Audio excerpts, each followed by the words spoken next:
Réalité à Banaki, réalité à Banaki, réalité à Banakino.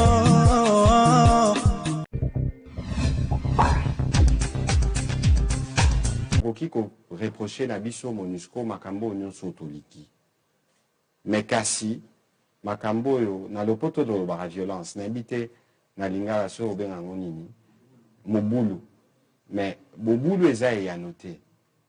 Ozomona po biso moko nde bozali aboyoki même durant cet exercice que biso na bango pe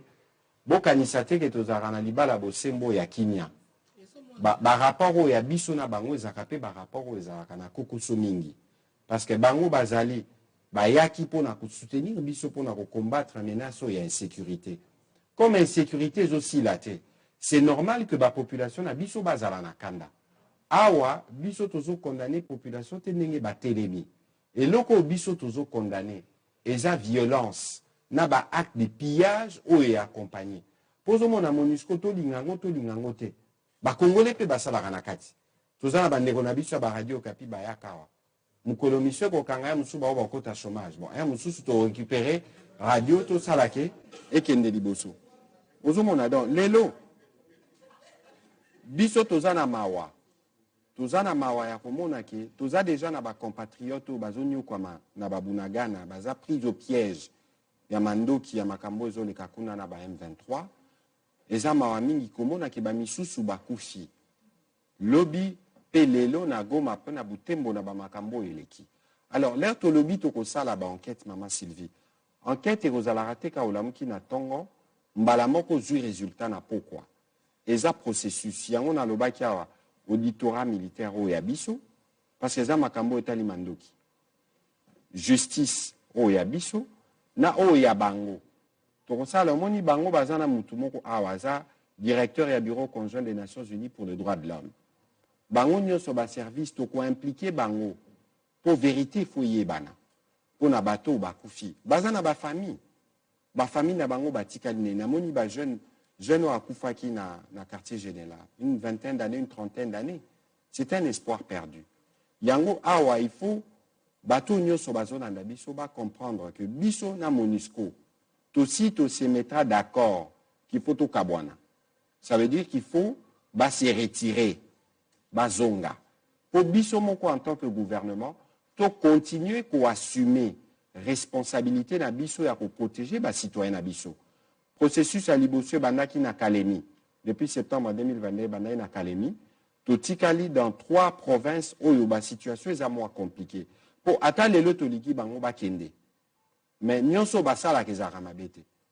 Peut-être un mususu ba communication to salara et sala makamala mumingite. Yangona bango bomona ki madame Binto ayaki awa. Tozota andeni tokoki ko bongisa pona ko banda ko communiquer na oyo eza positif. Mais sur les sujets principaux, il y a présence na bango awa et insécurité. Et nous, comme les Congolais, on estime qu'ils n'ont pas fait assez. Donc, tout ça, un rapport, il y a une pression. Madame Binto a voyagé dans la mission. C'est sûr, il n'y a pas ça le rapport dans le Conseil de sécurité. Pour le Conseil de sécurité, bango kuna batala. Ce qui moyen qu'on a là-bas, renforcer la diplomatie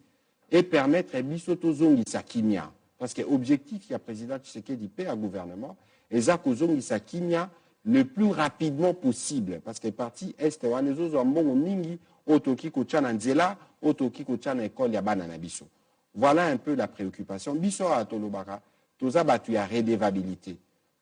Na nyonso ekosala mabomoni toyena e batu ba ko imaginer te que lelo makambo sala mi chocho to memi awa. C'est parce qu'on a la volonté que ba Congolais ba comprendre que ndeto ba na cadre changement de narratif peuple ndé mokonzi. Toye to ça des rapport yeboka ko misala religion biso ba kondio toza na mandat na e toyebi oyo yazo zela pona biso y compris par rapport à la MONUSCO to ko sala ngo.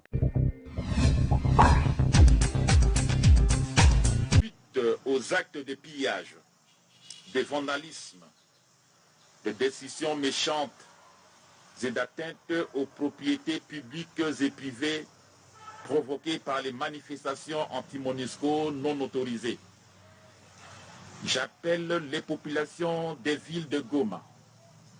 Butembo, Beni et d'autres agglomérations de la province du Nord Kivu au calme et à la retenue, tout en comprenant le ras-le-bol, l'exaspération et le niveau de déception de la population. Je juge intolérable et inacceptable les dérapages enregistrés ci et là sur le terrain ainsi que la récupération de la situation par les pêcheurs en eau trouble, avec comme conséquence des pertes matérielles et en vies humaines et des blessés parmi les populations civiles, les militaires et policiers ainsi que les casques bleus. Face à cette situation très préoccupante et inquiétante, qui doit vite être maîtrisée, j'enjoins la police nationale congolaise et les autres forces de sécurité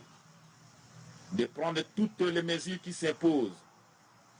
pour interdire toutes les manifestations sur la voie publique, rétablir l'ordre dans l'immédiat et remettre les choses dans le droit chemin, tout en présentant mes condoléances aux familles éprouvées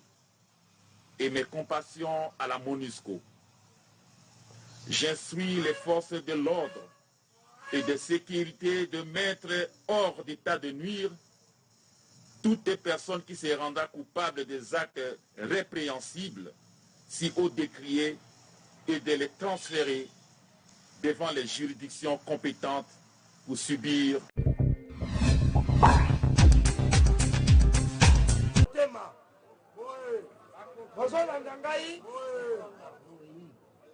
Oyo bosali bolakisi makanisi na bino bakonzi bayoki bomoni ngai moko na witi kokita na avion sikoyo nazalaki awa te nakiti na avion sikoyo bakonzi balobi na ngai kita mbangu okende kotala situation bakonzi bayoki premier ministre na witi kosowa na ye sikoyo chef de l'état aza kolanda balobaka mwana même soko lingo corrige oza na likanisi okobeta ye mingi te obete peut-être mbata moko to gangeli akoyoka soki obakisi mingi ekomi eloko mosusu bomoni oyo ezali communauté internationale bazali bato gouvernement asengaki baya awa ya solo biso nde tovotaka mais problème ezali est que gouvernement lokola kasengaki biso tosengaki ke baya kosalisa biso gouvernement ndimi totika gouvernement azwa décision toyokana eloko nyonso esilaka na boyokani eloko nyonso esilaka na boyokani bakonzi bayoki botika ngai nasola na bakonzi botika ngai nasola na bakonzi toyebi eloko nini gouvernement akosala tokopesa rapport totika makambo ya mobulu sikoyo totika makambo ya mobulu bato basi bamoni tozonga na kinya na bandako gouvernement akozwa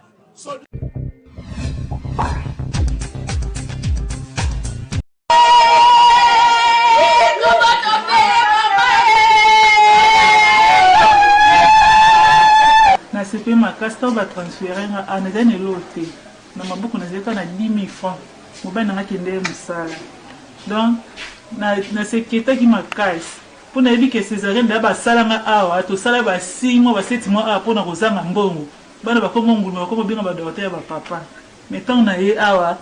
namoni bakomi maternité ofeli nga kanisi aka kobota normal natala mpe boye oyo césarien ofeli nabangi na bio baokosa nakie mpe docteur asali bayambi nga mpe basengeli oyo te ntina nde na bo ntina biko oyo bakosenga mbongo toye mpe boye oyo te donc toyela evandisi biso kaka batransport so ezali transport ezalaki nde dasi topanza na ekala. En fait, aujourd'hui, le ministère de la Santé publique, Hygiène et Prévention, représenté par la vice-ministre ici présente, moi-même ainsi qu'une forte délégation des membres du ministère, nous avons tenu à visiter toutes les structures sanitaires, en tout cas de Kin Est, qui contribuent à la gratuité de l'accouchement ainsi que les consultations prénatales et postnatales. Il est important parce que vous savez que depuis le 30 juin, le chef d'État a promis à la population congolaise, en commençant par Kinshasa, la gratuité de l'accouchement ainsi que des consultations avant la naissance et après la naissance. Alors aujourd'hui, nous sommes venus faire l'état des lieux. Nous avons constaté que 9 zones de santé dans la ville-province de Kinshasa font déjà de la gratuité de l'accouchement et des consultations prénatales et postnatales. À l'entame de notre mission, nous avons commencé dans les hôpitaux de la Tchango, où nous avons rencontré un personnel qui fait un travail formidable et également une population qui demande la prise en charge de l'État, et cette prise en charge sera garantie. Parce qu'à concurrence d'au moins 35 millions de dollars an pour la ville-province de Kinshasa, les actes que j'ai cités seront pris en charge par le gouvernement. Bayeli susu bango banani société Beltesco toujours ndenge amesana kosunga population congolaise sikoyo ayeli bino eloko ya motuya tunanga nini ezali bongo spaghetti roni oyo bozali komona ndenge bazali ko présenter biso yango awa ezali produit moko kitoko makasi okoki kolia yango na biloko nyonso oyo olingi Thomson soso viande ya lolenge nyonso tope madesu oyo na Kinshasa tobengaka madeblo oza mobimba bana mikolo tout le monde akozala d'accord na spaghetti oyo roni esengeli koyeba ke pâte alimentaire oyo esalemi na semoule de blé ezali na elengi pe goût na ndenge ya kosakana te kasi babosani bino te baye nyonso oyo pe baza batu ya ba nostalgie balela ba macaroni Beltesco acheli bino pe lisusu macaroni roni yango pe lisusu ndenge moko goût ya ndenge ya kosakana te elamba makaka ndenge moko mwa ya muke ya moto etoki oche yango na kati quelques minutes après ebeli bana ya classe ba papa na tongo va bakende musala yo pe mama soko ngo kende marché okoki ko beta yango repas moko ya 5 minutes esangisi libota mobimba pe bozali calé na journée bokoya kolia kaka na pokwa vérifiez toujours logo ya Beltesco tango ozali kosomba po ba mwifi na Kinshasa bazali ebele po yango de ezali ba produit ya qualité supérieure oyo Beltesco a chelibino na marché to offrir bino produit kitoko o babengi spaghetti roni ezali pâte alimentaire à la semoule de blé. Pâte alimentaire à la semoule de blé oyo ezali kaka spaghetti roni oyo esengeli kolesama na mabota na biso maman responsable papa responsable ba étudiant ba coopérant spaghetti ezali kaka moko ezali spaghetti roni oyo ezali la qualité supérieure oyo spaghetti oyo baleka ngo partout tozali na produit mususu babengi ya kitoko makasi babengi macaroni ya Beltesco en tout cas ngala benga ngo kaka ezala l'habitude ya consommation na bino mikolo nyonso ya kolia macaroni roni na spaghetti roni po ezali biloko oyo ezali kotonga nzoto ezali kopesa biso nzoto makasi po toyeba ko vivre longtemps na mokili ezali cadeau signé Beltesco mwana mama yebela pona kolia biloko ya qualité il faut toujours Beltesco po yende akanga Kinshasa République démocratique du Congo mobimba uta batango ebele Otolobaki te Tolobi Kinshasa eleki partout.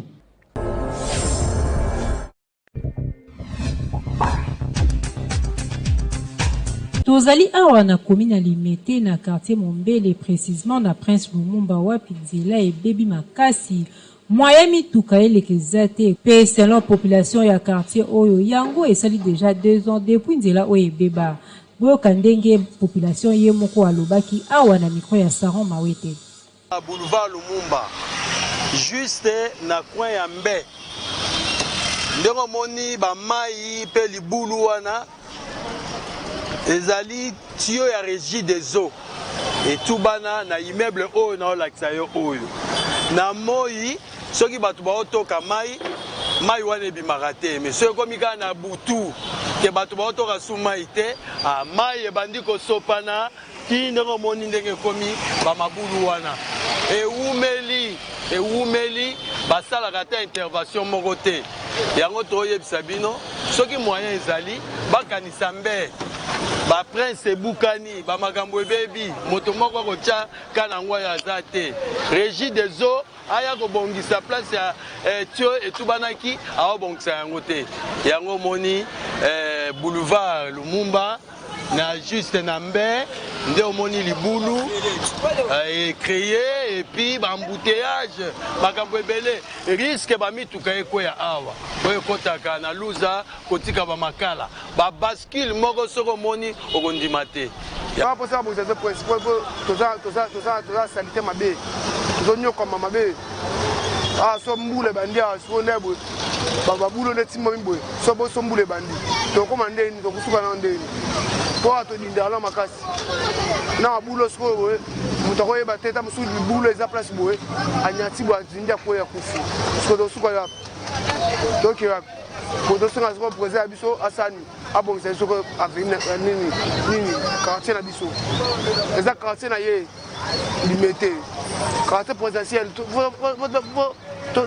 to kumisa ngo quartier présidentiel mabulu nesko eleke bele kirete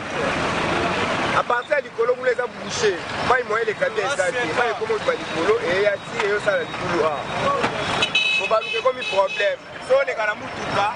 ça ne va pas ça fait au moins 2 ans 3 ans on doit payer déjà t'as le droit de foutre un taxe non mais c'est la pesa qui te petit tout tambola à l'aise on a vu ça où mais la paix et que tout somba mitana et là bon pour un respect à chef de l'état chef Nabiso papa Nabiso ya Nabiso ya limité en tout cas il faut la non chapeau awa toza na prince Lumumba o eza kwa ya veni mbe mais libulu oyo ebeti déjà 2 ans oyo solution ezwa marate tomona kake erobo mai ediminue mais na pourquoi mai eboti ndeti ngulu ndenga bota bana e pona nini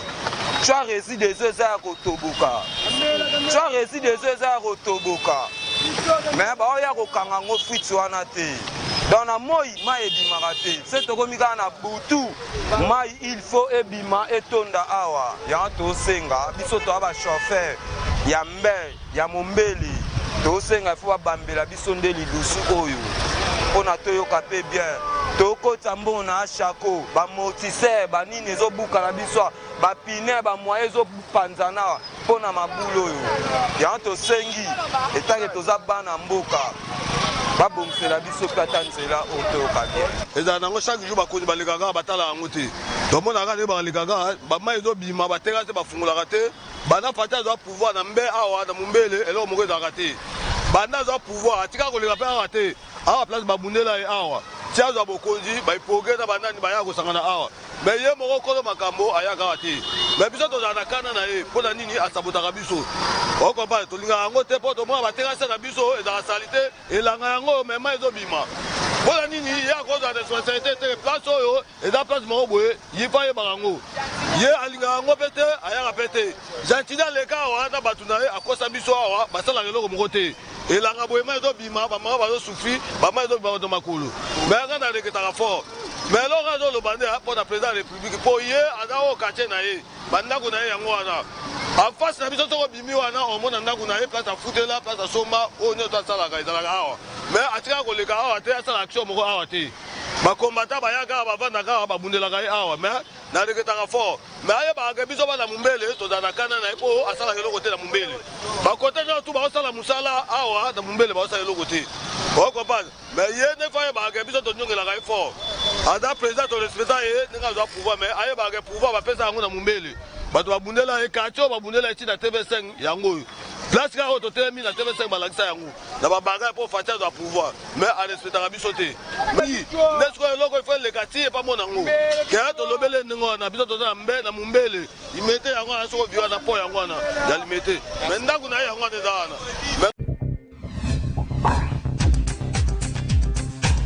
Soki mwasi to mobali akufeli partenaire na ye ya libala, il faut avant combien de temps pour abala lisusu. Wana ezali question oyo caméra ya KNB News ekitaki pona kotuna ba kinois pe na ba kinoise. Bon, pona nga ezali kambo atante. Ezali kamboke soki moka kei moka tikali eza tante mais ezaka ezalaka kendenge mokana nzambe kokokisama soki sepeli ka atalo bi asali 1 mois 2 mois. Ezaka na volonté nzambe. Bon, conseil na pesa bango ba tanga pena mingi na 1 Corinthiens 7 bazwaka na 36 ans beke tati na se bomona pena ke ndenge nini mwasi akoki kozala soki mobali akufi ndenge nini mobali akozala pe soki akufeli mwasi vraiment so batangi passage na pesi wana ekozala bien eza déterminé te mpo na eza na place moko te bakoma ke ata na bible ke mwasi soki akufi be mobali akufi asala combien de temps après abala lisusu te eza te lobaka ezala selon mokano nde ya nzambe place soki alinga azwa mwasi mosusu be alinga azwa mobali mosusu vraiment koloba kopesa temps mpona mwasi oyo akufeli mobali to akufeli mwasi koloba ke ya un temps oyo tokoki topesa ye en tout cas namoni ekoki kozala to komo ekoki kozala te ça dépend puisque mingi ezalaka soki mobali akufeli mwasi to mwasi akufeli mobali esengaka mwa temps moko boye esengaka mwa temps moko ya réflexion ozalaki na ye ovandaki na ye mutu c'est-à-dire en réalité ndenge ezalaka fale mutu avanda araisonner mwasi nanga akufi mobali nanga akufi tovandaki na ye tozalaki na ye sikoyo na kosala ndeni c'est-à-dire akomi koraisonner peut-être biloko mwa nostalgie wana ezalaka mais eza pe na bon mpo na kopesa réellement mpo kopesa na temps vraiment je ne crois pas que temps yana ezali mais eza kaka eloko moko ya kopesa mwa ngonga mwa moke bapense ya mutu wana evanda na baconseil bato mosusu banaya kopesa mpo bato ntango bayaka kotala mutu akufeli mutu bapesaki mwa baconseil bapesa ye wana ti ekosala nini ekoalléger mwa bapense na ye wana peut-être mobali akokoya lisusu mpona koya kobondisaka ye koya kolobaka te bomo maloba moko ya kitoko de sorte que kopense te parce que la mort ezali mpona mutu nyonso tu ozala nango kaka c'est-à-dire éternellement te na bapense na yo ozala nango na mutu ke papa nanga akufi to mama nanga akufi to mobali nanga akufi to mwasi nanga akufi te donc il y a un moment oyo ekosala mais eza na bamosusu mpe c'est-à-dire dès que mobali akufi lelo mwasi akufi lelo automatiquement bomoni kaka na matanga wana mosusu omona mpe mobali asali nini mobali mosusu aye mosusu mpe kaka na matanga wana omona mwasi mosusu asali nini aye pe kaka na matanga wana cela veut dire quoi elingi koloba ke mwasi wana azalaka deya na mobali wana kala abanda luka une façon ya kose débarrasser na mobali mwasi to mobali wana azalaka koluka nde nini ya kose débarrasser na mwasi na ye alors nde kayoki ke mwasi akufi alors bon débarras c'est-à-dire na minute na komi libre automatiquement bomona ye na semaine to dans bajour bomoni mbala moko mwasi wana asali nini akoti mamo oyoka ye akoti na ndako ubie bandi akovivre quelque part mpo na mobali akokozwa 2 ans mpo aétudie ndenge nini charge atikali na bango soki ya bana na libota moke oyo etikali bamembre de famille il faut atala mwasi nini oyo azali na comportement ya malamu okokoya kosimba libota ndenge azalaki na mwasi na ye wana ya liboso ozomona mais ça dépend pe ya motema na ye moko mais ezali te ke otikala likombe après ozala obimi boye moto akolambela bana ata fufu aza te po charge eza deja na maboko ya mobali mais kote ya mwasi wana nde totiaka bango na place te puisque aza na ta te ye l'essentiel mobali soki okufi ye deja bambanda oyo bazalaki wana bakomi pembeni baye mpe kokosole ye na mwa kopo ya masanga banini mais famille na yo kutu bakoyeba te ozolanda bamosusu akobambela bango keno bakamarade ya mobali na ngai or ke kaka na miniti wana après 2-3 jours lokola mikolo ekoma keno bakosokola ye na meselabe bakosokola ye na pasteur or ke ezali coutume oyo ya biso tozwi tobwaki yango ya coutume na biso tobanda ozwa oyo ya bizwela mwana ya bato oyebi façon coutume na bango ezali te yo lobi te esala rien or ke yo ozali digne te epai ya nzambe oza lokolo libanda lokolo na nani olati kaka bizabi oyo ngai naza pasteur en même temps okomi wana obandi kozwa mwasi ya bato okei kosokola ye afuta omwa mbongo asala oyo boye nyonso kaka mpo na lokoso ya mbongo me ekosimba te mwasi aza na ta te puiske aza elema moko acraindre aza elema moko moto akotia mutu na miso te ke azali moto ya malonga ovandi na ye na ndako ezali nde mutu moko aza lokola mwana ndeke okangi ye makasi akufi otiki apumbwi akei ete ya bino oui